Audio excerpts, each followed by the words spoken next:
네, 안녕하십니까. 더불어민주당 팩트체크 네트 민주파출소 1일 브리핑 하겠습니다. 오늘 참석하신 전용기 국민소통위원장님이시고요. 허위조작감시단장 양문석 의원님이 참석하셨습니다. 내용은 우리 양문석 의원님과 전용기 의원님이 말씀하시도록 하겠습니다.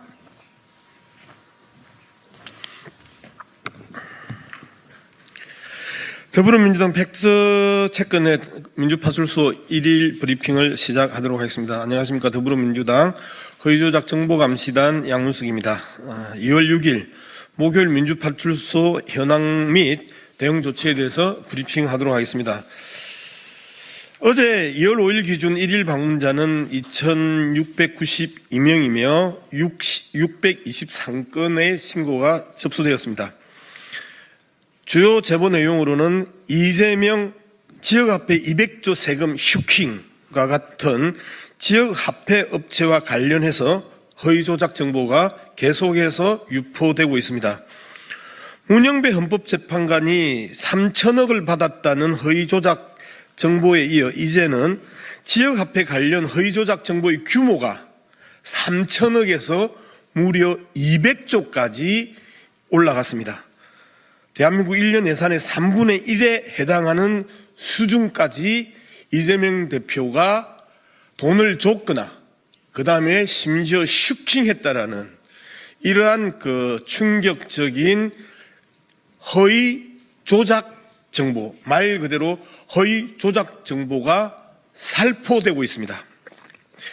이에 대해 지난 31일 브리핑을 통해서 지역화폐 예산은 지자체에서 직접 관리하고 있으며 코나이는 단순히 기술 서비스와 플랫폼을 제공할 뿐 예산 운용이나 이자 수익을 얻을 수 없다고 사실관계를 밝혔습니다.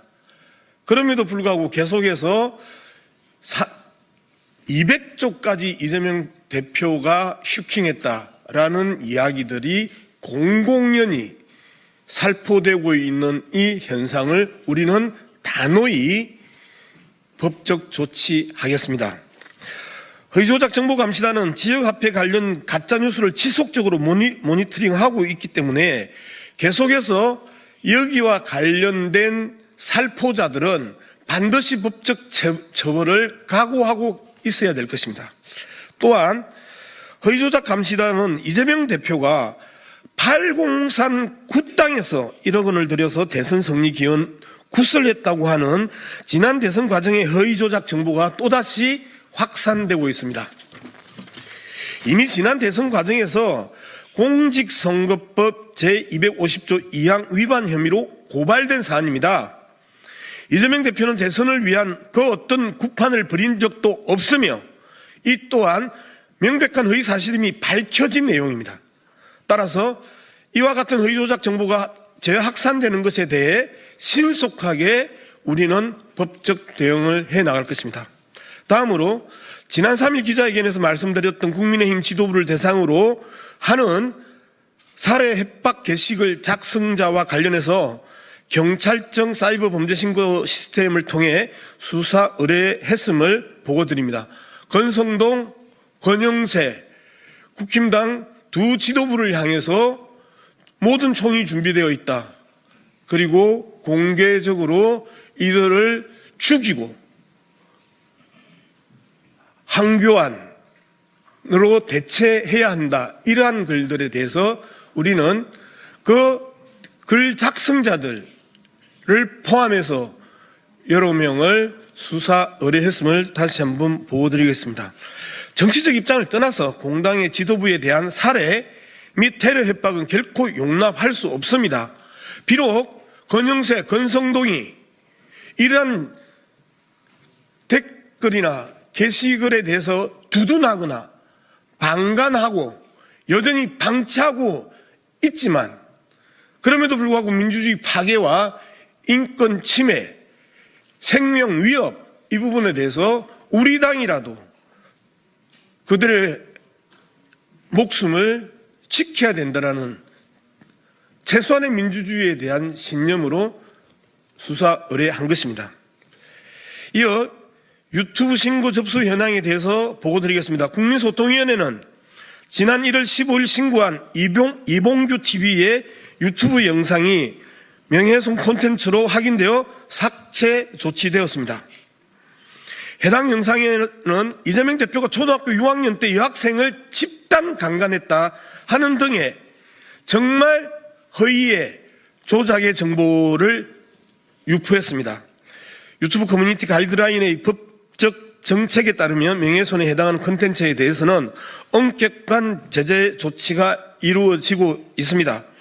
국민소통위원회는 앞으로 더불어민주당과 당 소속 인사들의 명예를 훼손하는 허위 콘텐츠에 대해서 단호하게 그리고 적극적으로 대응하겠습니다. 그래서 이봉규 TV를 우리는 고발하는 부분에 있어서 적극적으로 검토하고 있는 중입니다.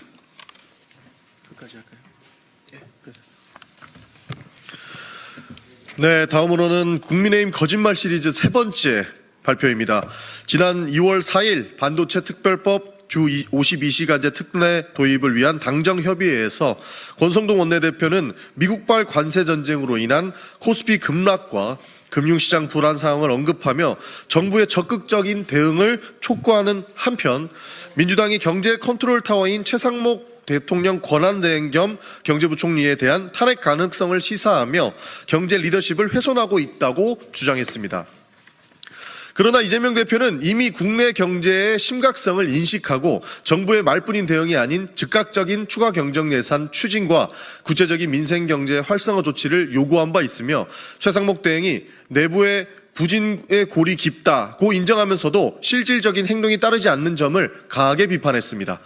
이는 탄핵 협박이 아니라 정부가 국민의 삶을 지키는 데 필요한 최소한의 책임을 다하라는 요구이며 민주당은 발목 잡기가 아닌 국민을 위한 실질적인 조치를 요구하고 있는 것입니다. 또한 권성동 원내대표는 민주당이 민생 예산을 삭감하고도 추경을 요구하는 것은 모순이라고 주장했지만 이재명 대표는 민주당이 삭감한 예산이 국회의 특수활동비, 특경비, 예비비 등 불필요하고 불투명한 예산임을 분명히 했으며 이는 결코 민생 예산이 아니라고 밝혔습니다. 이러한 예산 삭감은 오히려 민생 예산에 더 집중할 수 있는 기회를 제공한 것이며 국민의힘이 이를 민생 예산 삭감으로 몰아가는 것은 명백한 거짓입니다. 권성동 원내대표는 여야가 초당적으로 협력해야 한다며 민주당의 발목 잡기를 비판했지만 정작 이재명 대표가 글로벌 통상 위기에 대응하기 위해 국회 차원의 통상특별위원회 구성을 제안했을 때 국민의힘은 협의가 부족했다는 핑계로 이를 거부했습니다.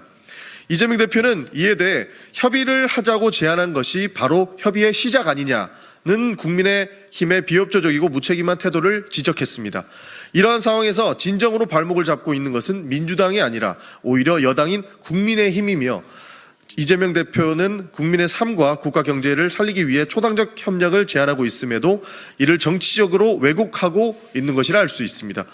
국민의힘은 반복적인 왜곡과 거짓 주장으로 국민을 혼란에 빠뜨리고 있으며 정부와 여당은 이제라도 책임 있는 민생 정책으로 국민의 신뢰에 답해야 합니다.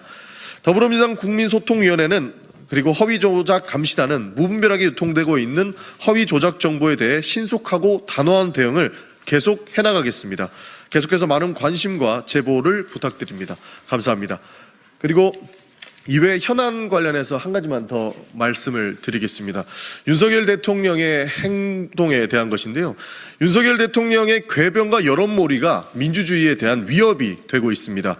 윤석열 대통령이 헌법재판소 탄핵 심판 과정에서 직접 변론에 참석하며 자신의 부하를 거짓말쟁이로 몰아가고 사실상 좌표를 찍고 있다. 이렇게 평가받고 있습니다.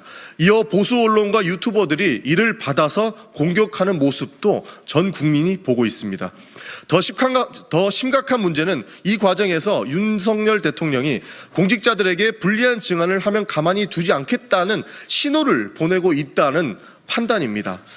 본인은 직무 배제를 한 상태이기 때문에 문제가 없다고는 하지만 그것은 본인이 느끼지 못하는 점에 불과하고 밑에 있었던 하위 부하들은 충분히 느낄 수 느낄 수 있다는 점을 지적하지 않을 수 없습니다.